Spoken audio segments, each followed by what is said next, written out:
అవును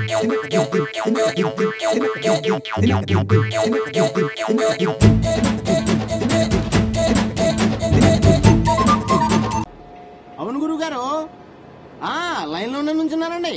ఓ 10 నిమిషాల్లో అప్లికేషన్ తీసేసుకుంటారండి. ఈ రోజు కుదిరి అన్నారు కదా, అందుకే ఎరుపేసుకొచ్చాను. కింద నలిపిచ్చేహానండి. భూమి మీద తిరిగే వాహనాల్లో ఉద్యోగం వస్తుందని చెప్పారు కదా, అందుకే నేను ఆర్టీసీ కట్టేహాను. ఇవాళ రైల్వేస్ కట్టేస్తున్నా. బాంబు కాదండి, అప్లికేషన్. భలేవారండి మీరా. ముందండి ఏ రంగు ఉండాలండి? తెలుపండి. చెప్పండి గురుగారు. ముందు తెలుపు రంగు ఉంది. వెనకాలండి నీలమండి. గురుగారు సెట్ చేసుకున్నాను. కౌంటర్ అండి. కౌంటర్ దక్షిణ వైపు ఉందండి. ఏంటి ఈశాన్యం వైపు తిరగమంటారా?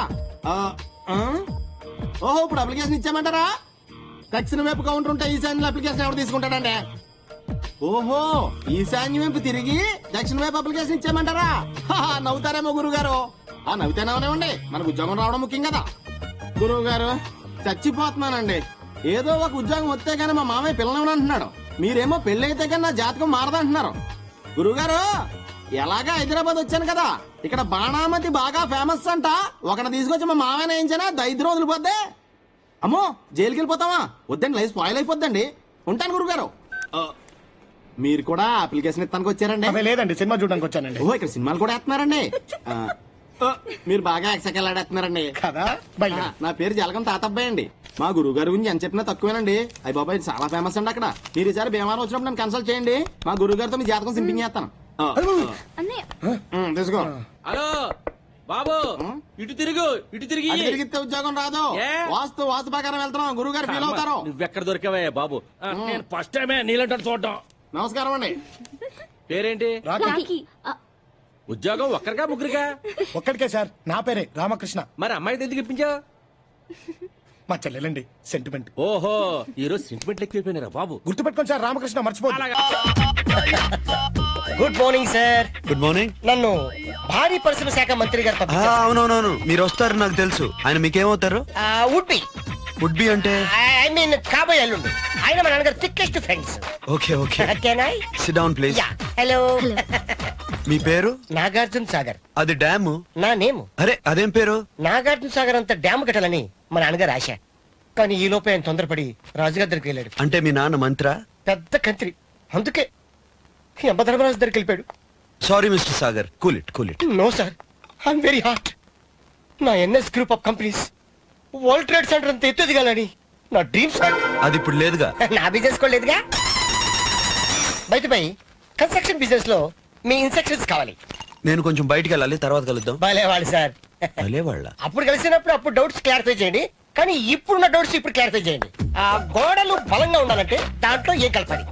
ఫెవికాల్. Oh fantastic. ఫెవికాల్, నేను అదే అనుకున్నాను. బిల్డింగ్ ఎక్కువ కాలం నిలబడాలంటే ఎలా కట్టాలి సార్? బేస్మెంట్ లేకుండా.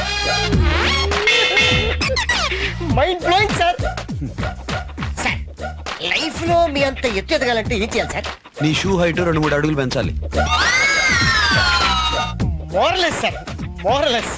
సార్, నేను కొన్ని ప్లాన్లు గీశాను, అవి మీరు చూడండి sir. Sagar, I have some work. No sir, this is very different plan sir. మీరు చూడండి, చూస్తే ఆశ్చర్యపోతారు. See sir, this is very typical plan sir. Sir, Hyderabad లో దొంగల భయం ఎక్కువ సార్. అందుకే ఈ ప్లాన్ మనం ఏం చేసామంటే, ఈ ఇంటి బాత్రూమ్ నుంచి ఆ పక్కింటి బెడ్రూమ్ కి, ఆ పక్కింటి బెడ్రూమ్ నుంచి ఆ పక్కింటి బాత్రూమ్ కి కనెక్షన్ పెట్టించాం సార్. ఎందుకంటే దొంగలు వస్తే ఈజీగా పడిపోవచ్చు. Very smart. It's my pleasure. అదే, నాకు వేరే పని ఉంది, కొంచెం వెళ్ళాలి. అను, మనం సైట్ కి వెళ్ళి ఇంజనీర్లు కలవాలి కదా. అది 4 o'clock సార్. ఓ బ్యూటిఫుల్, గుడ్. అయితే మనం 4 గంటల దాకా మాట్లాడుకోవచ్చు.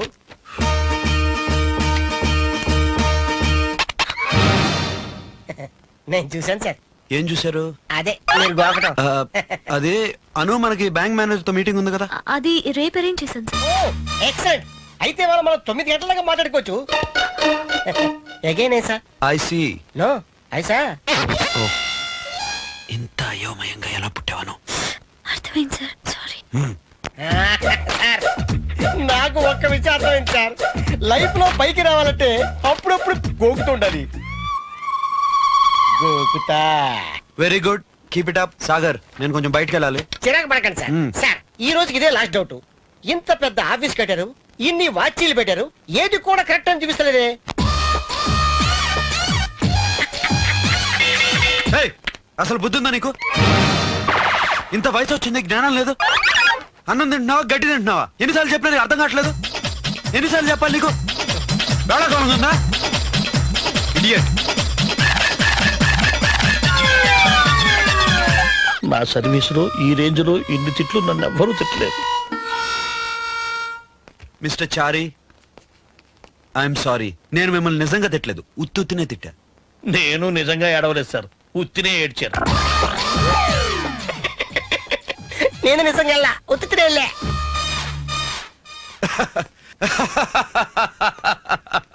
Mister sorry. మిస్టర్ చారీ, జీకే గారు ఎందుకు నవ్వారంటావు? నిన్నెలాగూ వెళ్ళగొట్టలేను, నువ్వుండు నేనే వెళ్తాను అని దాని అర్థం. వద్దులేండి, నేనే వెళ్తాను.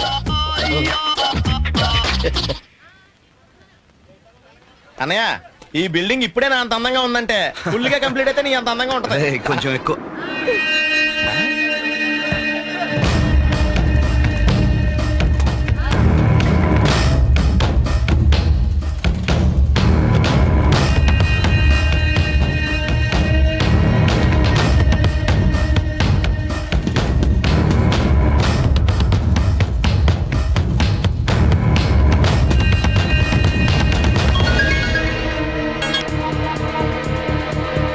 చారి గారు, ఇంటికి వెళ్తాను. ఓకే,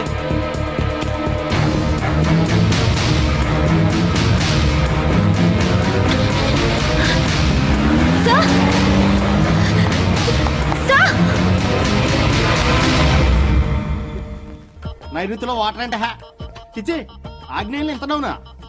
బుద్ధిలో తీసేయాలి నేను తప్ప. వాయువులో డిసాన్ ఏంట్రా ఎదవా? రై వెళ్ళరారా, వెళ్ళరా. ఎవడరా నువ్వు? ఇక్కడ వాచ్మెన్ వా, క్యాంటీన్ లో కుక్కువా, స్వీపర్ వా, లేదా అందరికి టీలు అందించి ఇవ్వడవా? హలో, నేను ఈ టీవీ కొనేస్తున్నావా?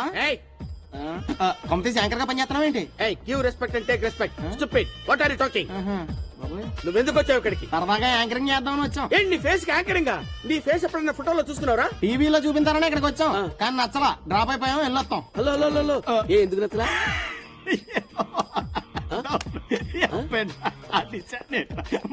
హలో, ఏంటయ్యా ఎందుకు నచ్చలేదని వెళ్ళిపోతున్నావు? వాస్తు ప్రకారం ఈ ఛానల్ తొందరలో చాలా పాపులర్ అయిపోద్ది, కానీ ఓనర్ మాత్రం సంకనాకి పోతాడు. అప్పుడు ఏకంగా టీవీ కొనేస్తానికి వస్తాంలే, ఈ లోపు యాంకరింగ్ ఎందుకు అనవసరంగా. హలో హలో, టీవీ పాపులర్ అవుద్దా? ఓనర్ సంకనాకి పోతాడా? వీడు మాట్లాడడానికి ఏమైనా పొంతనుందా? ప్రతివాడు యాంకర్ అని ఊపుకుంటూ వస్తాడు. Stupid anchors. టీవీ పాపులర్ అవుద్దా? ఇక డౌనా? అవి మామూలుగా డిషా? అమ్మో రేయ్,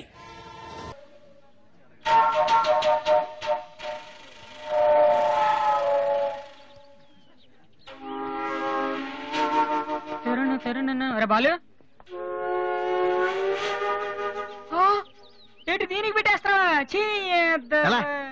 అందరూ ఐశ్వర్యరావు ఇంకా సింహరావు ఇంకా చూస్తే పాపం ఇలాంటి వాళ్ళకి ఎవరు చూస్తారా? తనకు మాత్రం మనసు ఉండదా? చూడు, నేను అమ్మాయిని చూస్తుంటే ఎంత హ్యాపీ ఫీల్ అవుతుందో. ఎంత గొప్ప మనసు నీది. చాలా లేట్ గా తెలుసుకున్నావు. ఒరే, అన్నం లేని వాళ్ళకి బ్లడ్ ఇవ్వటమో, అనారోగ్యంతో బాధపడే వాళ్ళకి బ్లడ్ ఇవ్వటమో కాదురా, ఇలా అందంగా లేని అమ్మాయిలకి ఆనందాన్ని పంచివ్వడం కూడా పుణ్యమే. రియల్లీ సో గ్రేట్ రా. ఏంట్రా 2 రోజుల నుంచి చూస్తున్నాను, తెగ రెచ్చిపోతున్నావేంటి? నువ్వేమన్నా పెద్ద అరవింద్ స్వామిని అనుకుంటున్నావా? ఇంకోసారి నా వైపు చూసావంటే నా బాయ్ ఫ్రెండ్ తో చెప్తాను, జాగ్రత్త. ప్రతి గొట్టంగానే నా వైపు చూడవే. ఓ మంచి పని చేసేటప్పుడు ఇలాంటివన్నీ మామూలురా, పట్టించుకోకు. బాలు, నీకోసం నా మనసు విప్పి లెటర్ రాశాను. వద్దు సావిత్రి, నా మీద అనవసరంగా ఆశలు పెంచుకోకు. నేను ఈ జన్మలో లవ్ చేయ తెలుసుకోలేదు. రెహమాన్ అవుదామని వీళ్ళ ట్రూప్ లో జాయిన్ అయ్యాను. వీళ్ళు మ్యూజిక్ కొట్టారు, నేను సైట్ కొట్టాను. వీళ్ళ మ్యూజిక్ కి జనం చప్పట్లు కొడుతున్నారు, నేను వీళ్ళ ఇన్స్ట్రుమెంట్ల మీద ఉన్న డస్ట్ ని కొడుతున్నాను. This is enough for me. Very good, అదే ఈ లెటర్ లో రాశాను, చదువుకో. ఈ దిబ్బమోహం గారికి లవ్ ఒకటి తక్కువ. పిల్లని అలా పొట్టిగా ఉన్న దెబ్బ గట్టి కొట్టిందిరా. శబాష్. హాయ్. హాయ్ రాది. అన్నయ్య ఎక్కడా? అడుగో. ఏంటలా ఉన్నాడు? ఏమైంది? ప్రేమించిన అమ్మాయి నువ్వు అంటే ఎలా ఉంటాడు? అన్నయ్య ప్రేమించాడా? అది ఇంపార్టెంట్ కాదు, అమ్మాయి నో అంతే, అది ఇంపార్టెంట్. ఎవరది?